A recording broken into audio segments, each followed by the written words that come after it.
Bismillahirrahmanirrahim. Assalamualaikum warahmatullahi wabarakatuh. Waalaikumsalam. Alhamdulillahi rabbil alamin wa kafa. Wassalatu wassalamu ala nabiyyil mustafa wa ala alihi wa ashabihi wa man ihtada wa ba'du. Alhamdulillah walhamdulillah. Malam hari ini kita berkesempatan untuk kembali berjumpa di masjid ini. Mudah-mudahan Allah Subhanahu wa taala senantiasa memberikan limpahan rahmatnya kepada kita semua, memberikan inayah, taufik kepada kita semua, sehingga kita senantiasa dapat menjalani aktivitas kehidupan kita sehari-hari dengan aktivitas-aktivitas yang mendatangkan ridhonya. Allahumma lakal hamdu hatta tarda wa lakal hamdu idza radita wa lakal hamdu ba'da ridha. Salat dan salam mudah-mudahan tercurah kepada Nabi Muhammad sallallahu alaihi wasallam, pada keluarga, kepada sahabat dan kepada pengikutnya hingga akhir zaman nanti. Allahumma shalli wa sallim wa barik ala Muhammad wa ala alihi wa ashabihi wa tabi'ina lahum bi ihsanin ila yaumiddin. Wa ba'du. Alhamdulillah, malam hari ini kita lanjutkan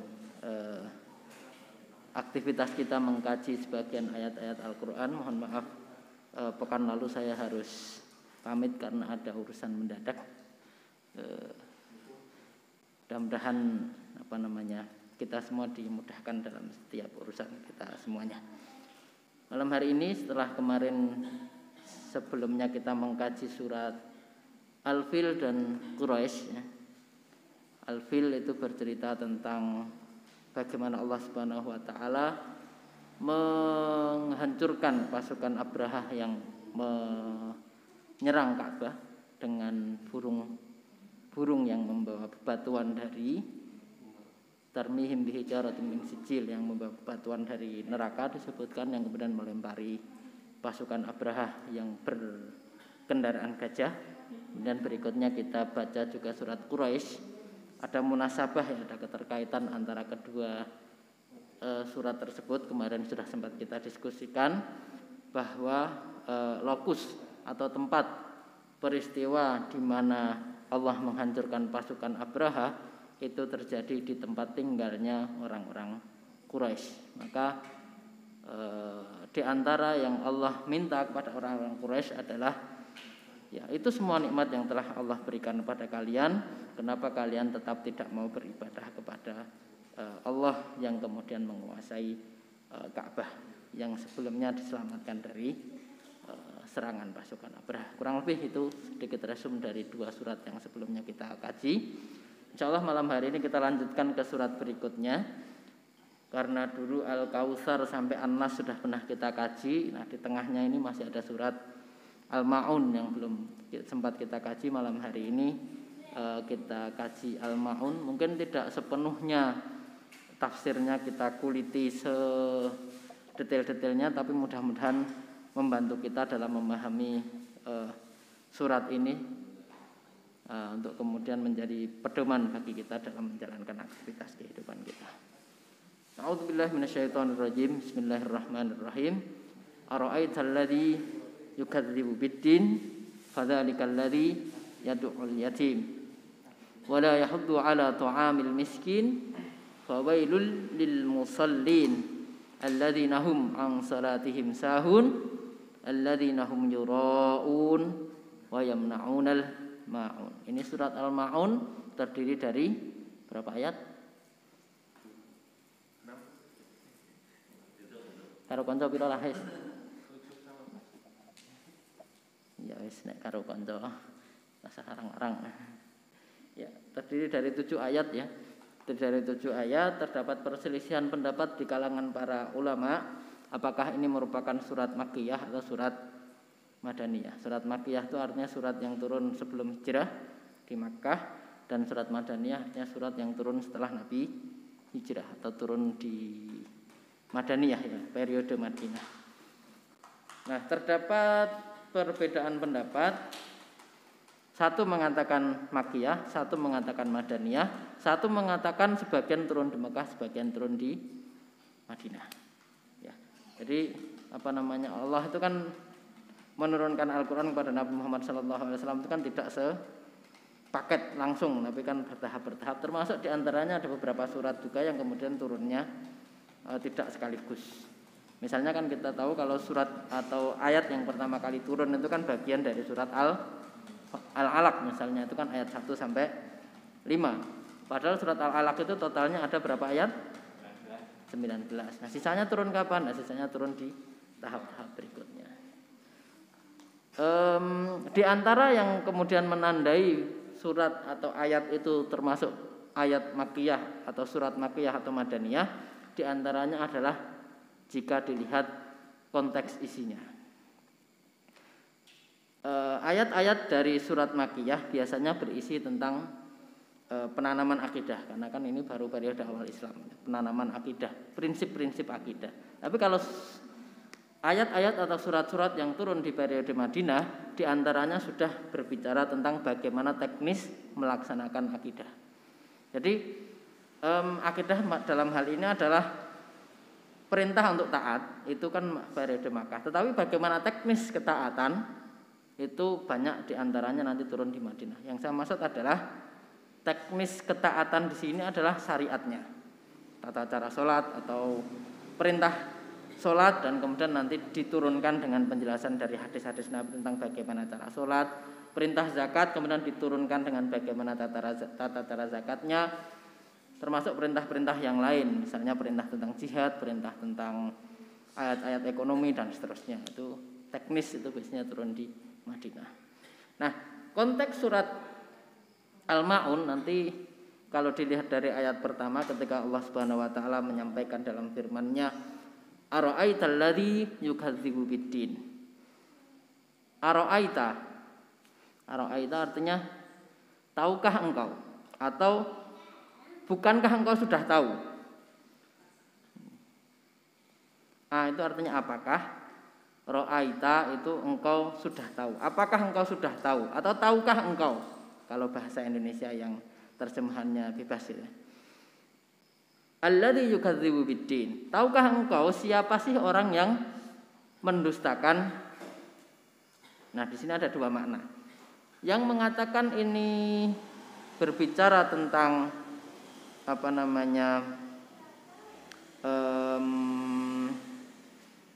Makkiyah. Jadi ulama yang mengatakan bahwa ayat ini adalah ayat Makkiyah mengatakan ara'aital ladzi yukadzibu biddin. Tahukah engkau siapa yang mendustakan ad-din? Apa arti ad-din? Ya, kalau yang menyampaikan bahwa ini ayat Makkiyah mengatakan ini adalah tahukah engkau siapa orang yang mendustakan hari pembalasan?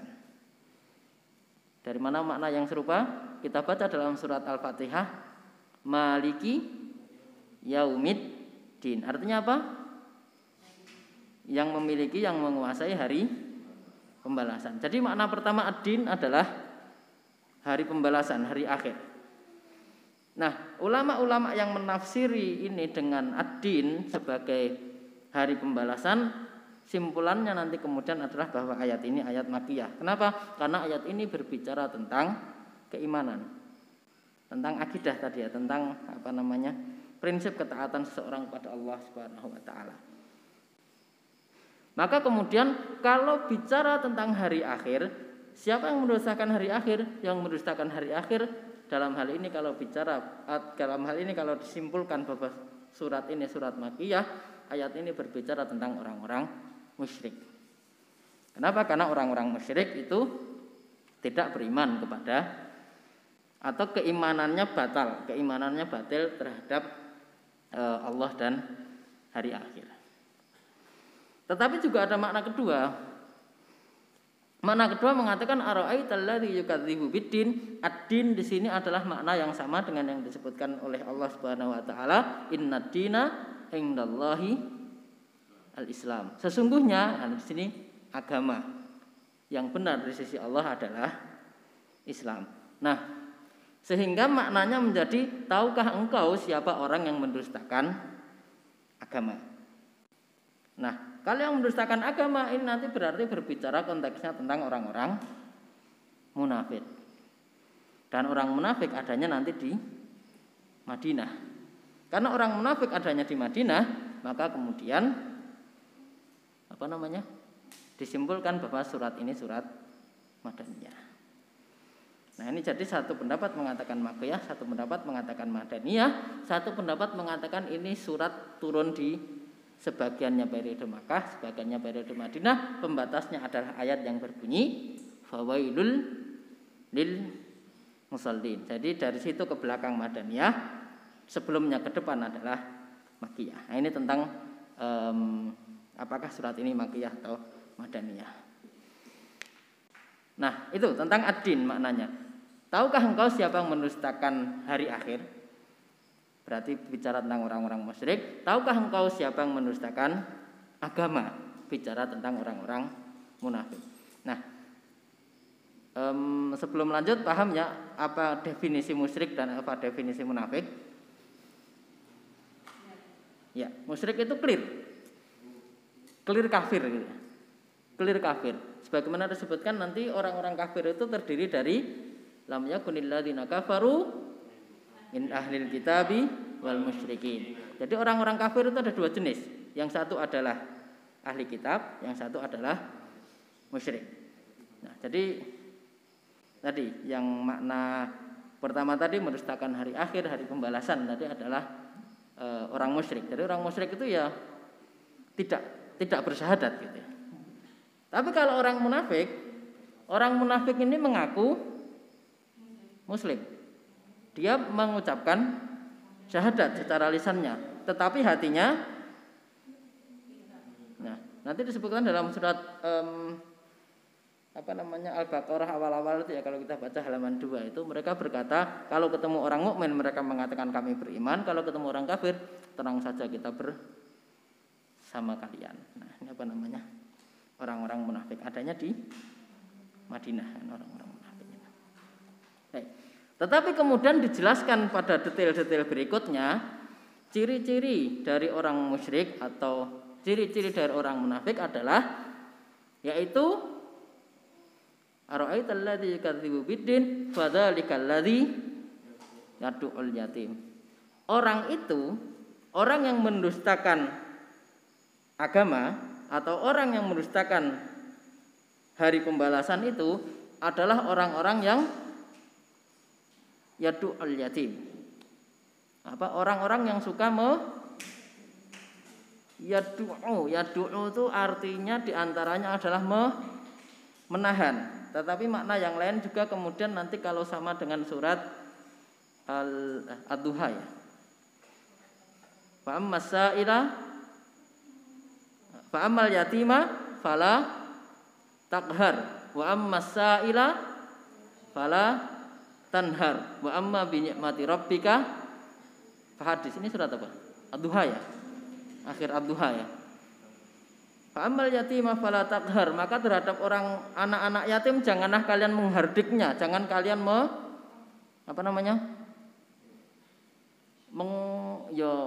bahasa Jawa ketak, dilumpuhkan mentalnya gitu.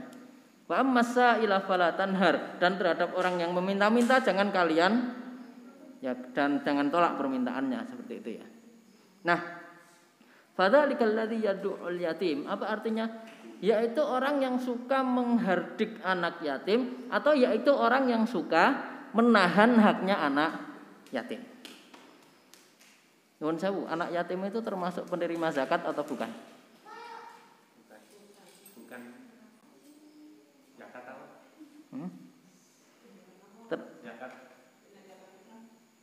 Zakat fitrah, zakat.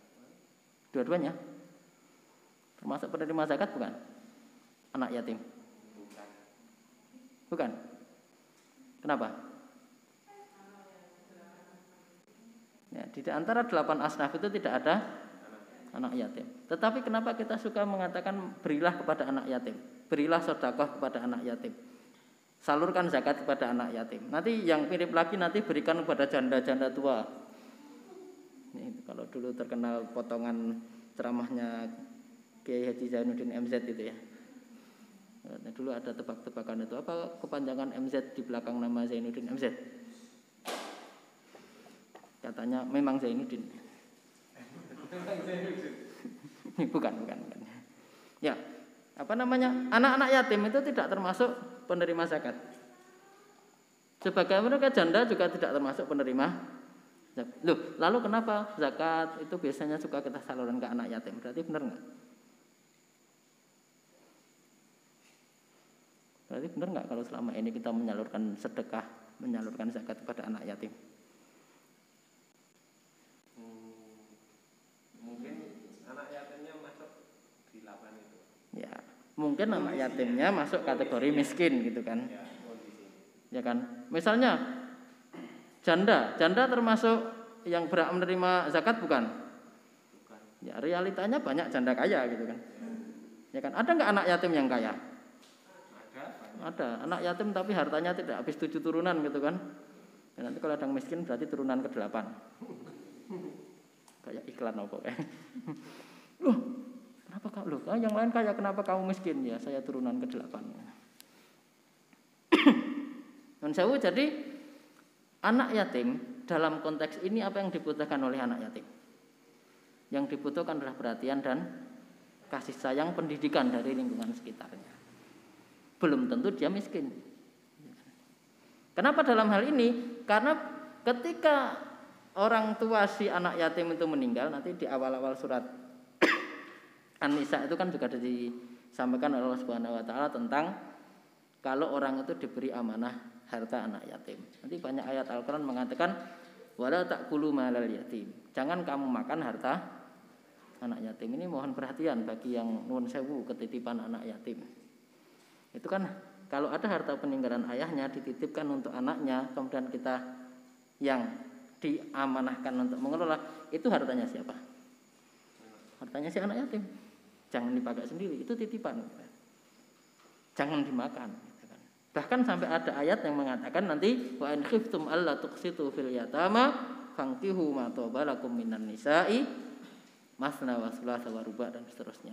Jika kalian takut untuk tidak adil terhadap hartanya anak yatim, maka nikahilah di antara wanita-wanita itu 2, 3, 4 dan seterusnya.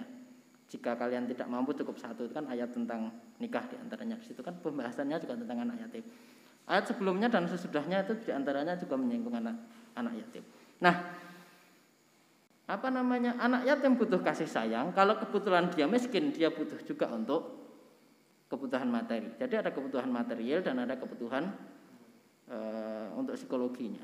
Ini 2 hal yang seharusnya itu diamanahkan kepada setiap umat muslim kaitannya dengan anak-anak yatim. Tetapi banyak kemudian orang yang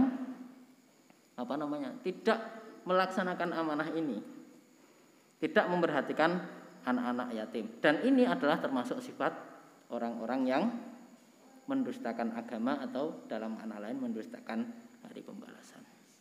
Wala yahuddu ala tu'amil miskin. Dan orang-orang itu tidak menganjurkan atau sebaliknya justru malah kemudian menghalang-halangi untuk kemudian memberikan makan kepada orang-orang miskin. Nah, ini baru masuk kategori miskinnya. Kan? Jadi orang miskin, kalau miskin nanti termasuk pada kategori asnaf penerima zakat. Tapi kalau yatim tidak. Tetapi yang dibutuhkan yatim adalah perhatian. Kenapa? Nuwun sewu. Yatim ini kan berbicara sampai anak itu menjadi balik dan mampu untuk membedakan. Maksudnya kalau qadarullah orang tuanya meninggal kemudian dia mendapatkan harta warisnya, itu kan ya dia harus dites dulu dia sudah siap belum mengelola sendiri hartanya. Ada di awal-awal An-Nisa tadi, nanti silahkan dibaca. Wabtalul yatama hatta idza balagun nikah dan seterusnya. Dan anak-anak yatim itu tes dulu, dia sudah siap belum mengelola hartanya sendiri. Kalau sudah siap, berikan. Jadi yang sebelumnya ketitipan tadi berikan, ya kan? Untuk kemudian itu menjadi hartanya. Maka untuk kemudian dia bisa mengelola hartanya kan dia butuh pendidikan, dia butuh kasih sayang, gitu kan. Sehingga dia siap secara psikologis, secara mental untuk hidup mandiri setelah dia masuk ke usia balik dan seterusnya, masuk ke usia siap untuk menikah dan seterusnya. Nah, orang-orang yang mendustakan agama, orang-orang yang mendustakan hari pembalasan itu 2 hal ini. tidak memberikan haknya anak yatim, bahkan dia menghalang-halangi orang untuk memberikan makan kepada orang-orang miskin. Nah, ini aspek yang menarik kemudian dari surat Al-Ma'un ini. Kemudian ketika ayat berikutnya berbunyi fawailul lil musallin, maka celakalah orang-orang yang sholat.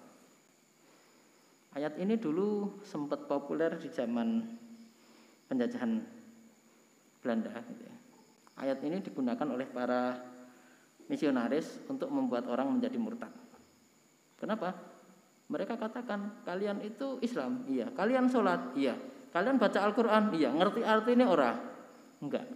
Nah, ketika ditanya ngerti artinya enggak, tak wacane Quran ya. Quranmu muni fawailul lil musallin. Celakalah orang-orang yang sholat. Jadi Quranmu dhewe ngomong, wong sing sholat iku cilaka. Lah kowe ngapa sholat?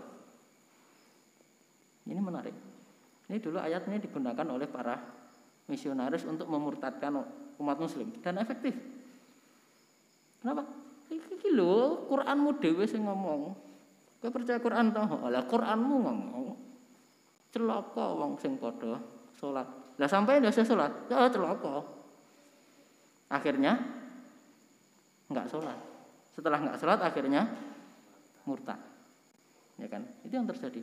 Padahal ini ayat belum selesai. Musallin yang dimaksud, orang-orang sholat yang dimaksud yang celaka adalah orang yang sholatnya gimana? Adalah orang-orang yang sholatnya alladzina hum ang sholatihim sahun, yaitu orang-orang yang sholat dan tapi dalam sholatnya mereka itu lalai. Siapa yang suka lalai dalam sholatnya? Orang-orang munafik. Nah, maka nanti di dalam perbedaan tadi tentang apakah ini surat Makkiyah atau Madaniyah, saya pribadi cenderung kalau melihat konteks ini surat adalah surat Madaniyah. Kenapa? Karena ini berbicara tentang orang yang sholatnya lalai. Dan orang yang sholatnya lalai itu nanti disebutkan diantaranya adalah innal munafiqina yukhadi'unallah wa huwa khadi'uhum wa idza qamu ila sholati qamu kusala. Orang-orang munafik itu adalah orang-orang yang suka menipu Allah. Allah harap ditipu. Wa huwa khadi'uhum, tetapi sesungguhnya mereka lah yang ditipu oleh Allah. Tipuan mereka itu membalik sebenarnya. Wa idza qamu ila shalah, dan orang-orang munafik itu kalau mereka berdiri untuk salat, mereka berdiri untuk salat dengan malas-malasan. Nah, maka disebutkan lalai. Ya malas-malasan. Ya ketoke salat tapi ora tenanan. Alladzina hum an salatihim sahun, alladzina hum yuraun, dan salatnya mereka itu adalah dalam rangka riya. Ya nek ana kancane ketok anu ya salat tapi nek pas gak weruh sapa-sapa lambu. Orang munafik kan seperti itu. Ya kan? Dan naudzubillah min dzalik. Ya mudah-mudahan Allah Subhanahu wa taala menghindarkan kita semua dari sifat-sifat munafik ini. Saya berdoa utamanya untuk diri saya sendiri. Dari dalam banyak kesempatan barangkali kita juga masih termasuk orang-orang yang kalau sendiri kita tadi nggak usah males gitu ya. Tapi kalau bersama yang lain kita jadi semangat. Ya, mudah-mudahan kita terhindar dari kemunafikan ini. Yaitu orang-orang yang sholat tapi sholatnya lalai.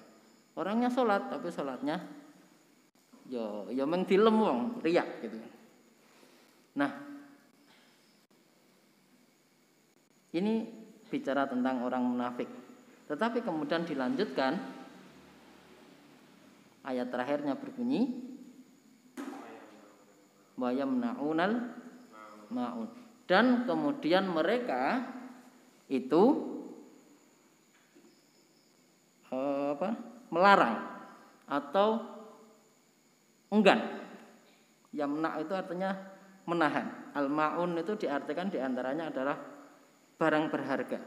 Dan mereka enggan atau mereka menahan diri untuk memberikan sesuatu yang berharga, atau enggan berkorban, enggan bersedekah, enggan berbuat baik, ya egois gitu ya, enggan untuk berbagi dan seterusnya. Wa yamna'unal ma'un.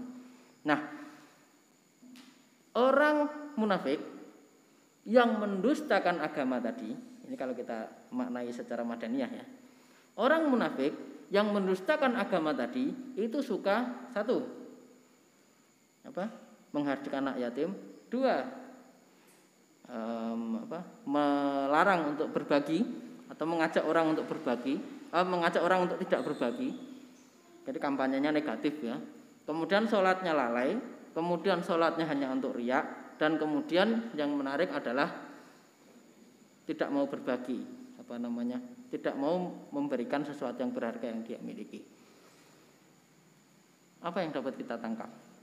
Ternyata ketika berbicara agama itu ada dua hal yang kemudian atur oleh agama ini, yaitu aspek yang terkait dengan urusan ilahiyah, transendental, vertikal. Jadi kan bicara tentang sholat, ya kan? Tetapi bahwa juga ad-din, agama ini mengatur hal-hal yang sifatnya horizontal, sosial. Ya kan? Jadi Islam ini mengatur hubungan vertikal, hablum minallah. Islam mengatur juga hubungan horizontal, hablum minannas. Dan orang yang mendustakan agama itu, urusan vertikalnya nggak beres, urusan horizontalnya nggak beres. Lah, terus kalau ada orang yang vertikalnya beres, horizontalnya nggak beres gimana? Kadang horizontalnya beres, vertikalnya nggak beres gimana? Nun sewu, ini kadang dulu ada pertanyaan, nggak tahu kalau di sini pertanyaan semacam ini muncul nggak? Pak, saya itu punya tetangga 2 orang. Yang satu tuh wong sregep tenan ning masjid, rajin ibadah, tetapi orang sosial, orang ngumumi masyarakat, ninom ora tau menyang.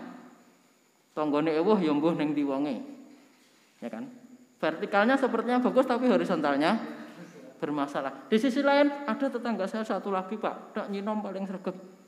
Nek ana tanggane paling ngarep dhewe kerja bakti sregep menyang, tapi ora tau salat. Terus ditanya, itu di antara 2 orang itu yang lebih baik yang mana? Sok-sok ditanya. Lho Pak, saiki ngene wong sregep salat tapi ora tau kerja bakti, ora tau niku apik apa ora, Pak? Nek dibandingke karo wong sing sregep kerja bakti, sregep nyinom, sregep rewang dan seterusnya, tapi ora gelem salat ki apik sing ndi? Yo kalau kita tanya itu jawabannya bagus yang mana? Ya salat yo sosial. Dari dua seperti itu. Ya kalau terus sing apik sing ndi? Ya penting salat. Salat iki ibarat wadah dari setiap amalan. Oh gitu. Tetapi kalau kemudian dia tidak mau berbagi tadi, wayam naunal maun tadi gimana? Angel.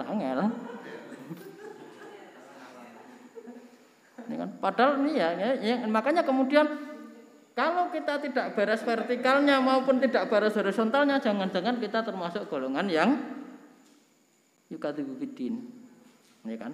Maka sesungguhnya kalau mau tidak atau kalau tidak mau disebut yukadzibu biddin berarti apa? Vertikalnya harus benar, horizontalnya harus benar. Urusan kepada Allah beres, urusan kepada masyarakat juga beres. Ini pesan Al-Ma'un kepada kita. Jadi kalau tadi pertanyaannya yang di antara 2 tadi yang bagus yang mana? Ya jawabannya ora ono sing apik, loro-lorone ra apik gitu. Gitu. Ya kita enggak bisa jawab. Ayo sih mending lah sing kae gelem nulungi tanggane meskipun ora tau salat. Kalau pilihan yang tadi, iya semending sing sregep salat meskipun ora tau nulungi tanggane. Ya dua-duanya tidak. Al-Ma'un berpesan pada kita semua, mari kita perbaiki urusan kepada Allah, perbaiki urusan kepada sesama manusia. Dan itulah ajaran Islam. Kalau kita mengatakan Islam hanya vertikal, itu juga termasuk mendustakan agama. Islam hanya horizontal, itu juga termasuk mendustakan agama. Kenapa? Karena nanti ada orang-orang liberal mengatakan seperti tadi, Islam itu yang penting kebermanfaatan. Rasa sholat ya ora apa-apa. Ada orang-orang liberal yang mengatakan sampai seperti itu. Ya ini benar enggak? Ya enggak. Semacam itu. Nah, maka ketika memaknai Al-Ma'un ini kemudian Kiai Haji Ahmad Dahlan yang nama aslinya adalah Muhammad Darwish ya. Siapa itu Ahmad Dahlan? Pendirinya Syarikat Muhammadiyah. Beliau itu orangnya tipikal seorang yang suka praktek. Kiai Haji Ahmad Dahlan.